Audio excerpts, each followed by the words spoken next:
పల్లె పల్లెన పంటలు వండే తెలంగాణలోన మా నిజామాబాద్లోన.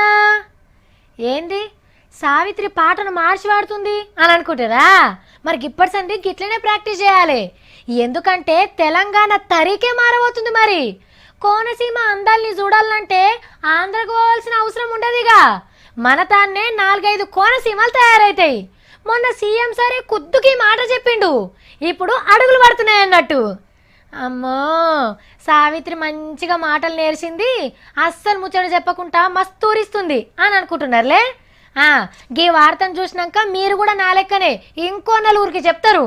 మహారాష్ట్రతోని నీళ్ల జగడం ఒడిచిందిగా. ఇద్దరు ముఖ్యమంత్రులు కూర్చొని పంచాయతీ తష్వేసుకున్నారు.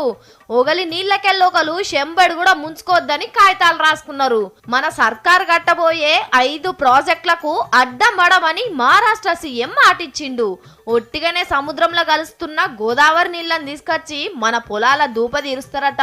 గోదావరి మీద 7 కాడికి ప్రాజెక్టులు కడితే ఆదిలాబాద్, నిజామాబాద్, మెదక్, కరీంనగర్, రంగారెడ్డి రైతులకు మస్తు లాభం జరుగుతుందట. ఇంత మంచిగా సాయం చేస్తున్నావు కాబట్టి ఓ పారి హైదరాబాద్కి వస్తే బిర్యానీతో మంచి దావత్ ఇస్తా అన్నాడట కేసీఆర్ సారు. దానికి మహారాష్ట్ర సీఎం కూడా సరే అన్నాడట. ఇక సారు బొంబాయికి వెళ్ళి బేగంపేట విమానం డిపోల పాదం మోపంగానే సురువైంది చూడుండ్రి జాతర.